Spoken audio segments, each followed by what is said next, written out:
and welcome to the Aeneid summary series. Today we're going to be looking at book 1 and all of the crazy shit that occurs in this kind of patriotic, but also not patriotic fan fiction written especially for Augustus and his regime by, Virgil. So it starts off with an invocation to the Muses and it sings of the man and arms, referencing to Aeneas, the main character of this story, and the arms, the wars that occur in this epic. The wars being two wars, which is the Trojan War and the war that happens way later on, which we will get to. And this invocation also includes the founding of Rome, because Augustus and his heritage. Now, if this whole invocation thing sounds familiar, it should be familiar if you have been watching my other series on the Odyssey, because Virgil, throughout this entire epic, just steals shit from Homer and the Odyssey and the Iliad, just to make himself look like a better writer, which, to be honest, I'm sure a lot of us do in fanfiction if you write fanfiction. So moving on from that, we also find out that the Trojans are fated to overthrow Carthage, which Juno isn't entirely happy about because she likes Carthage because they pray to her and they're quite nice to her and they worship her and stuff. So she's quite mad about that. She doesn't like the Trojans because of this, and she has a little bit of a hissy fit to Jupiter and kind of calls him out for helping Athene punish the Greeks because Ajax was a bit of a dick, but not the Trojans.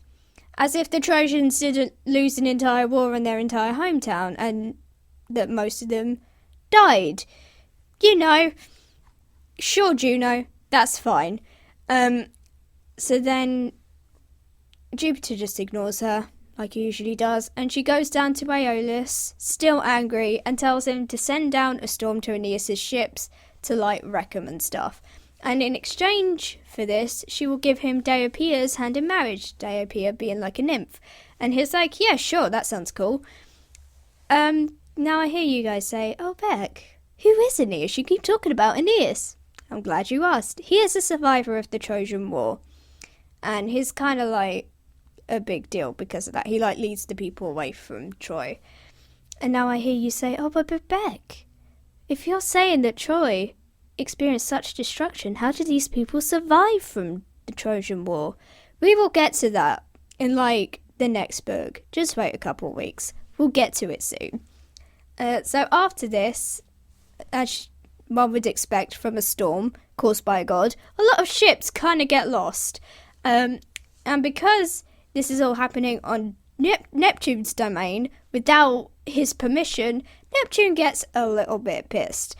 And so he goes over to Aeolus and he's like, hey, dude, can you maybe calm the fuck down and stop causing a goddamn storm on my sea to the Trojans, who I like? I'm not happy about that. And he calms down the storms and is like, don't do that shit again, otherwise I'll come for you.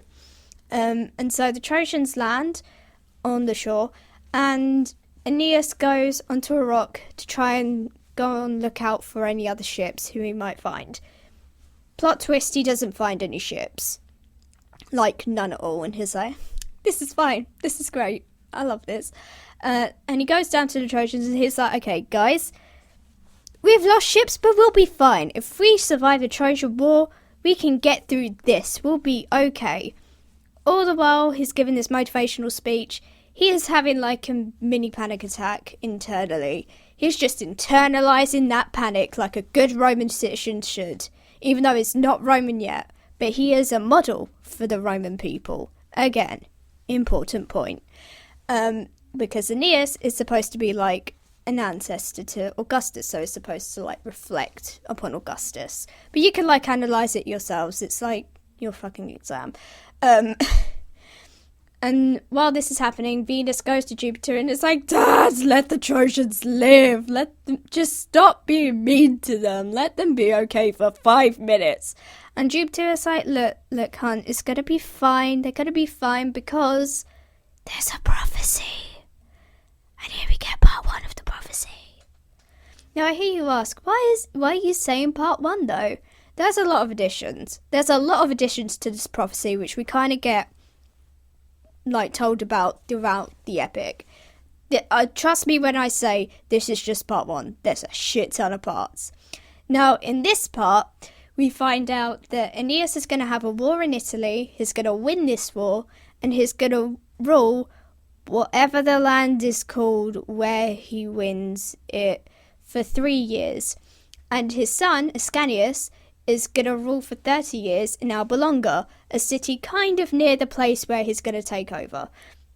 And we also find out about Romulus and Remus, who found Rome, and a Trojan Caesar who will begin a golden age. This Trojan Caesar, as many of you might guess, being Augustus. Could be Julius, but is most likely Augustus, considering this whole thing is supposed to be like upping him up. That's not the right phrase, but like it's supposed to be like promoting him and his regime and being like, oh, he's such a great leader and you guys should totally trust him. So then Mercury is sent down to make the Carthaginians hospitable, quotation marks, and Aeneas goes out into the forest and encounters Venus, who's in disguise as a Spartan girl, and she tells him all about Dido, the queen of Carthage, and how in her previous city, where she used to rule with her husband, Sichaeus, and how her husband was killed by her brother because her brother kind of wanted the money that her husband had. Now, Sichaeus, after this, she kind of just assumes that her husband is missing until she is visited by his ghost in a dream, and he tells her, hey, hun, your brother kind of killed me. Please run away. Please just run away as far as you can. And she does so, and she finds Carthage, because she's a strong, independent woman. You don't need no man. Trust me when I say this. You're not going to believe me later on, but like, it's not her fault. It's not her fault that she goes against this ideal. It's Venus's fault. But I will get to that eventually. So anyway, after Venus leaves, Aeneas realises, like, last minute that it's Venus, and he's like, Mum, what the fuck? Why can't you just talk to me like a normal goddess? Why can't you just show yourself in your true form? I'm your son. And she just ignores his questioning completely and covers him in mist and just disappears and is like, fine. And so him and his friend Achates, however you want to pronounce that, they enter Carthage and they find like a shit ton of construction work, and it's like there's like a lot of action happening in Carthage. Like, this includes also a temple to Juno who hates the Trojans. Ain't that just a good sign? And after this, they see a tapestry showing all the horrors of the Trojan War, including like a night raid that happened on one of the Trojan camps, or the allies of the Trojans, and also this young guy who got killed. It's very sad, and because it's very sad, both of them cry. Actually, I think it's mostly Aeneas who cries, which is important, because it goes against Stoicism. Another point you could probably use against him being like the model citizen. And you could also kind of count this tapestry as an ekphrasis. Look up the definition, because I can't remember what it is off the top of my head, but it's like kind of like a piece of artwork that conveys a message, I think. But like, look it up just to check. And then Dido, the queen of Carthage, enters and is described like Diana because she's so pure and powerful, and she welcomes some other Trojans who come on, and we find out they're the Trojans that they lost. Oh my god. And one of them, Ilioneus, is like, hey, help us, we got stranded. And she's like, bruh, it's chill. I'll help. I'll like welcome you into my city, you'll be fine. And they're like, can you also help us find our buddies? And she's like, I'll help you find your buddies, it's okay. And then Aeneas like reveals himself out of the mist and is like, sup bitches, I'm here. And he's like all endowed with beauty by Venus, so he's like super attractive. And Dido is like, wow, it's so amazing. And she prepares like some sacrifices for their arrival because she's like so impressed by him.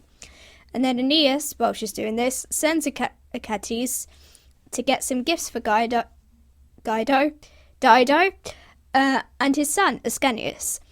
And after this, Venus sends down Cupid in the form of Ascanius to make Dido fall in love with Aeneas, even though Dido has committed herself to never having another husband. Well done, Venus, for ruining relationships that don't exist anymore. Also, like, as you can probably guess from, like, the premise of the Trojan War, in which Venus also matchmakes two couples, causes a war, this is gonna go really fucking well. And then, like, obviously, Dido is like, oh no, Aeneas is hot!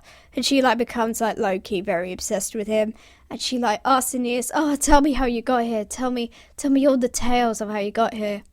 And then that's literally where book 1 ends. It just ends on that. So, look forward. Wait for book 2 next week. Bye-bye.